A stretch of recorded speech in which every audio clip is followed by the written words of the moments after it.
오늘은 여러분들과 오랜만에 이렇게 말씀을 나누게 됐는데요. 이성계 리더십이라고 여러분들 들어보셨습니까? 우리 조선을 개국한 태조 이성계 리더십을 연구하는 이성계 리더십 연구소가 있더라고요. 그래서 지인의 도움으로 인해서 1박 2일 동안 엊그제 전주, 그다음에 이제 진안, 그다음에 장수, 임실, 남원 이렇게 태조 이성계의 그 역사가 서려 있는 그 유적지가 있는 곳을 탐방을 할 수 있는 역사 기행을 다녀왔습니다. 그래서 그 말씀을 좀 함께 나눠볼까 합니다. 사실은 우리가 어떤 사람을 만나고 또 어떤 지도자를 만나냐에 따라서 결국은 그 조직과 그다음에 국가의 명운은 결정되는 게 아닌가 싶습니다. 그래서 그만큼 우리 국가를 운영하는 지도자의 어떤 리더십은 굉장히 중요한데요. 우리가 그 태조 이성계에 대해서는 역사 시간에도 공부를 하고 여러 가지를 배운 바가 있습니다만 이렇게 직접 우리 유적지를 찾아가면서 탐방을 하면서 이전에 가봤던 곳도 그냥 이렇게 보는 것과 그 전문가의 해설을 들어가면서 이렇게 좀 야사 수준이랄까요? 그 정도까지도 이렇게 섞어서 말씀을 해주니까 아주 재미가 있고 또 새로운 어떤 느낌이 오더라고요. 그래서 이번 역사 기행은 아주 값졌었는데요. 그걸 다 말씀드릴 수는 없고 그래서 짤막하게 그 사진 몇 장 보면서 제가 다녀왔던 그 이성계 리더십에 관한 그 역사 기행 얘기를 좀 드릴까 합니다. 어, 이제 이걸 공유를 좀 해야 되겠죠? 그죠? 예. 아, 또 금방 또 빨리 잘 안 되네요. 예. 슬라이드 쇼가 어디 갔나? 여기 있군요. 아이고, 이것도 또 뭐 처음부터 또 이렇게 해야 되는데 이게 오래간만에 또 이제 쓰니까 또 어설프네요. 어, 여기가 뭐냐면 이제 저기 멀리 보이는 곳. 여기 이제 마이산입니다. 여러분들 마이산 다 가보셨죠? 예, 그래서 이 전주에 가서 여러분들 전주 가면 이제 오목대라든가 또 뭐 거기 우리 이성계의 어떤 존영을 모신 경기전이라든가 이런 데 다 가보셨잖아요. 이제 그런 거는 이제 워낙 많이 여러분들 가보셔서 이제 전주를 떠나서 그 다음 여정부터 말씀을 좀 나눌까 합니다. 그래서 진안 마이산에도 이성계의 그 역사가 이렇게 전해져 내려오는 것이 많고 또 흔적이 있어요. 심지어는 그 전북 일원에 그 마을 이름까지도 태조 이성계와 관련이 있다라는 얘기를 거기 문화해설사께서 전해 주셨습니다. 그래서 우리 동네 이름 하나도 그렇게 그냥 아무렇게나 지어진 게 아니라는 것을 새삼 느끼게 된 그런 거였죠. 그래서 여기 이 마이산을 바라보면서 들어가는 입구에 호수가 있더라고요. 저는 그동안에는 저 반대쪽에서 마이산을 왔던 것 같습니다. 이런 호수가 있는 쪽으로 간 건 처음인데요. 참 아름답고 멀리서 보니까 마이산이 더 또 새롭게 보였다라는 것을 전해드립니다. 여기 이제 그 마이산에 가서 탑사를 지나서 올라가면 좀 한참을 걸어 올라가니까 그 절이 하나 나오는데요. 이게 바로 이제 은수사라고 하는 절입니다. 그래서 여러분들 은수사까지 가보신 분들이 좀 모르겠지만 저는 처음이었습니다. 그래서 마이산 바로 아래에 이렇게 자그마한 절이 있는데 이 절의 이 누각에도 바로 태조 이성계와 관련된 그 비석이 모셔져 있고요. 또 여기에는 이제 그런 이런저런 전설도 많이 있지만 또 이 벽에는 바로 우리 그 조선시대 때 그 임금이 앉아 계신 그 뒤쪽에 병풍에 그 1월 오봉도라는 그 그림이 이렇게 그려져 있었잖아요. 이게 현재 한 진품이 3점 정도가 있는 걸로 알고 있습니다. 제가 알고 있는 지인께서도 미국 경매 장소에서 그것이 나온 걸 보고 우리 것이니까 사재를 털어서 이렇게 구입해서 지금 모시고 있는 걸로 알고 있습니다. 저도 한번 가봤는데요. 좀 이따 보기로 하고. 그런데 그 1월 오봉도의 무대가 그 배경이 되는 곳이 바로 요 마이산 요쪽이라고 합니다. 그래서 그 누각 옆에는 1월 오봉도 그림이 그려져 있는데 그 그림이 되게 좀 조악해요.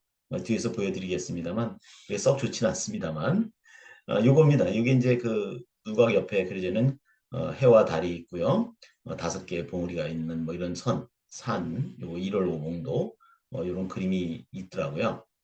그래서 결국 태조 이성계와 관련된 그런 유물이랄까 유적을 이제 유적지 유물을 모시고 있는 그런 두각이다 보니까 이런 일월 오봉도를 그리는 것 같습니다. 근데 그림이 너무 이렇게 수준이 좀 높지 않은 것 같아서요. 좀 유감입니다. 그래서 진품을 한번 좀 보여드리면 어떨까 싶은데요.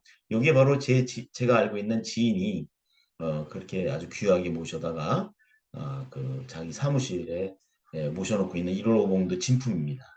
이게 아마 한 3점 정도 있는 것 같다고 그래요. 그래서 아주 그 귀한 어, 우리 문화유산이 있죠. 그래서 이런 것을 이렇게 사지를 털어서 이렇게 수집을 하고 잘 보존하고 전시도 하고 이런 역할을 하는 것도 아주 중요한 나라 사랑 그런 애국 활동이 아닌가 이런 생각을 합니다. 그래서 상당히 그 귀한 그림을 제가 직접 보고 이 앞에 사진도 함께 찍은 적이 있습니다. 그리고 또 여기 보면은 그 650년 된 청실 배나무라는 게 있어요. 그 아주 수령이 오래되기도 했지만 그 마이산 밑에 토질이 좋아서 그런지 아주 그 나무가 건강하고요. 열매도 엄청 많이 맺혔더라고요. 이 청실배는 저도 잘 몰랐었는데요. 춘향전에 그 뭐죠? 그 월매가 사위가 될 이두령에게 주안상을 차려낼 때 거기 얹은 과일도 청실배라고 그러네요. 그래서 이게 낙과가 된 것을 씻어가지고 깨물어 보니까 상큼한 게 나름 그 맛이 좋겠다는 생각을 좀 해봤습니다. 요게 바로 이제 그 청실배인데요. 여러분들이 그 흔히 산에서 볼 수 있었던 그 돌배하고는 좀 다르죠, 그죠? 모양도 좀 예쁘고요. 또 나뭇잎도 좀 다른 것을 우리가 알 수가 있습니다. 근데 이 청실배 나무가 똑같이 그 수령이 650년 된 것이 이제 뒤에서 말씀드리겠습니다만 임실에 있는 그 뭐죠? 그 상이암이라는 그 절이 있거든요. 성수산에. 거기에도 같은 나무가 있다는데 수령은 똑같다고 그러는데 이것만 못해. 왜냐면 거기는 그 돌 무더기에 나서 그런지 나무가 오래 가지 못할 것 같다는 그런 안타까움도 좀 보고 왔습니다. 그리고 또 하나 발견한 것은 이 은수사에 요 꼭대기에 이제 샘이 있는데 이 계곡에 요 샘이 바로 섬진강의 발원지라고 하는 그 표지석이 있는 것도 발견했습니다. 여기 그 절에 그 장독대가 있고 그 아래 섬진강 발원지라는 표지석이 있는 것이 좀 상이하면서도 좀 약간 정겹기도 하고 그래서 또 여러분들에게 섬진강 발원지가 바로 요 마이산 은수사 그 부분에 그 무릉덩이다라는 것도 좀 공유하고 싶습니다. 요거는 뭐냐면 이제 그 이제 장수 쪽으로 넘어가는 그 고갯길이 있는데요. 큰 고개죠. 비행기째라고 부르는데 고개를 우리 제라 그러잖아요. 무슨 제. 그 비행기째인데 잠깐 그 차에서 내려서 아래를 내려다 보니까 너무너무 아름다운 거예요. 진짜 그렇게 아름다운 모습, 그 전경은 최근에 본 적이 없는 것 같습니다. 그래서 한참을 머물다가 사진을 한 장 찍어보고 이렇게 갔습니다. 이 모델만 좋았다면 진짜 기가 막힌 곳인데 이렇게 아름다운 곳이 우리나라에 곳곳에 있다고 하는 것도 새삼 느꼈습니다. 이제 요게 이제 임실에 가서 도착한 아주 그 가파른 길을 정말 한참을 올라가야 돼. 저처럼 올라가는 거 싫어하는 사람은 정말 가기 어려운 것인데 성수산에 그 옛날엔 도서남이라고 했는데 지금은 상이암이라고 하는 절이 있습니다. 바로 그 절에 있는 그이돌 비석인데 이게 뭐냐면 여기 이제 뒤에서 말씀드렸죠 환희담이라고 써 있는 고려 태조 왕건이 이곳에 와서 목욕도 하고 기도도 하면서 그러다가 어떤 동자가 나타나서 당신은 나라를 이렇게 그 경영할 것이다. 이런 그 계시를 받고 고려를 이렇게 창건했다래요. 고려라는 나라를. 그래서 그 태조 왕건이 여기를 다시 찾아서 이 환희담이라는 세 글자를 써놓는데 이 돌 비석이 그 골짜기에 엎어져 있다가 뭐 전란이 아닌 걸 지나면서 후에 누군가 찾아서 다시 이렇게 모셔놨는데 여기 워낙 그 기가 세다 해가지고 이 선거에 나가는 사람들은 많이들 오나 봐요. 여러분들 중에도 선거에 나갈 사람들 있으면 여기 가서 한번 길을 받고 오시기 바랍니다. 저도 이제 길을 받기 위해서 이렇게 한번 짚어봤는데요. 나는 뭐 선거에 나갈 일은 없습니다만 그래도 살아가면서 좀 건강하게 살고 싶어서 이렇게 포즈를 한번 취해봤습니다. 그래서 이 글씨를 한번 보실까요? 네, 여기 보이세요? 예, 아주 흐린데요. 환희담이라고 이렇게 써져 있습니다. 참 고려 태조 왕건의 글씨가 있다고 하는 것도 참 놀라운 일이고요. 그래서 이 역사라고 하는 것은 참 어떤 뿌리다라고 하는 거. 우리 새삼 또 절감하게 됩니다. 그리고 이제 여기 또 중요한 또 그 문화유산이 바로 요 삼청동이라는 돌에 새겨진 이 비석인데요. 이게 뭐냐면 태조 이성계도 무학대사의 권유로 인해서 아마 그 어려울 때 피해 다닌 적이 있었나 봐요. 그때 바로 이 계곡에 와서 우리 그 저 태조 왕건과 마찬가지로 거기서 목욕을 하고 기도도 하고 이렇게 좀 쉬었었나 봐요. 그런데 그때 똑같이 또 어떤 계시를 받고 조선을 개국하게 되고 나니까 이제 그게 생각이 나서 어딜 갔다 오다가 여기를 찾는데 잘 못 찾았었나 봐요. 그래서 이 성수함이 원래 도선함이라고 불렀었는데 이제 그 후에 성수함으로 바꿨고요. 그리고 이 산도 성수산인데 원래 성자는 함부로 쓰는 게 아니었다 그래요. 그래서 아홉 신화가 이렇게 한쪽을 향해서 이렇게 절을 하는 모양이라서 아홉 개의 뭐 골짜 큰 골짜기들이 이렇게 모여 있는 그런 아마 길치인가 봅니다. 그래서 요건 태조 이성계가 그 이후에 그 자필 그거를 보내서 석공이 똑같이 이렇게 새겨놨다 그래요. 그래서 여기는 안 왔습니다만 이 비석 옆에 이 비각 옆에는 고종의 또 이렇게 비석이 있어요. 그럼 뭔가 했더니 고종은 자기 그 아주 선대조 할아버지인 태조 이성계가 이렇게 지나가는 흔적이 있는 그 유적지에는 다 그것을 기리는 비석을 세웠다래요. 예, 그래서 그건 뭐 최근자 거라 여기다 올리진 않았습니다만 어쨌든 태조 이성계나 그다음에 고려를 창건한 고려 태조 왕건이나 다 이 성수장 골짜기에 들어와서 바로 그 성수함이 있는 계곡에서 목욕도 하고 기도도 하고 그러면서 큰 꿈을 펼치고 어떤 계시도 받고 그래서 나라를 열었다 이런 그 아주 좀 신비한 그런 곳이 바로 성수산의 이 상이암이다 이렇게 보시면 되겠죠. 아까 말씀드렸던 그 마이선의 그 은수사의 그 큰 그 청실배나무 있었는데 요 상이암에도 하나 있다 그랬죠. 이게 그겁니다. 근데 아까 그거는 뭐 잎도 무성하고 그런데 이건 그렇지가 못하죠. 여기가 바로 이제 돌무더기라 아주 여건이 좋지 않고 열매도 몇 개 달려 있지 않은 것 같습니다. 근데 수령은 똑같이 650년이라고 말은 하더라고요. 그래서 저도 이 계곡을 쭉 내려다보면서 워낙 힘들게 올라오기도 했고 그래서 아래 그 풍경이 너무 좋아서 한번 이렇게 좀 좋은 공기를 한번 이렇게 들이마시기 위해서 팔을 한번 들어봤습니다. 예, 요거는 이제 그 다음에 이제 우리가 떠나서 이제 그, 그 임실에서 이제 남원으로 갔습니다. 이제 남원이 이제 황산대첩이라 그래서 이제 태조 이성계가 왜구를 크게 무찌른 그런 어떤 아주 큰 공을 세운 그런 전쟁이 있었죠. 그래서 이제 그, 태조 이성계가 거기서 큰 주목을 받게 됐는데요. 그것을 기리는 그런 그때 장수라든가 이런 걸 이렇게 쭉 해놔서 마침 그때가 황선대첩 그 축제가 열리는 날이에요. 운이 좋았죠. 그런데 좀 마음이 좀 아팠던 것은 요 헌화식이라서 그날 아침에 아마 이 지역의 기관장이 갖다 놨겠죠. 요 화환 하나만 있고 향 담은 요 향암만 하나 있고 아무것도 없는 거예요.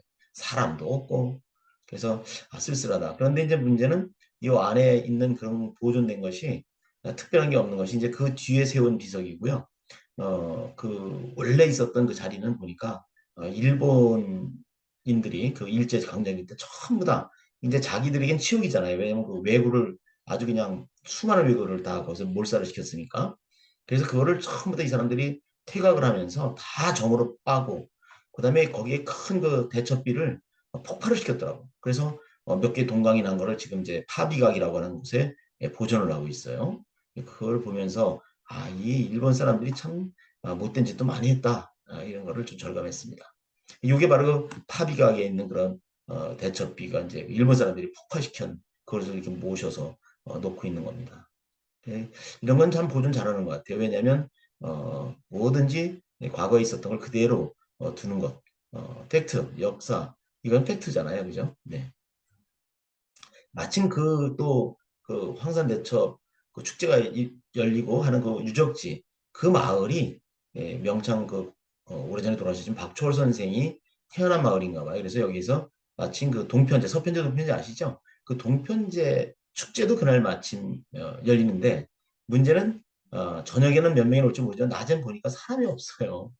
여기 보시면 뭐 안숙선, 명창, 김영임 등등해서 유명하신 분들이 다 오게 돼 있는데 말이죠. 저녁에는 아무래도 뭐 여기저기서 이제 많이들 오시겠죠. 근데 낮에 3시경인가요? 젊은 대학생들 뭐 이렇게 이루어진 그 연주회가 있는데 거기는 너무 사람이 없는 거예요.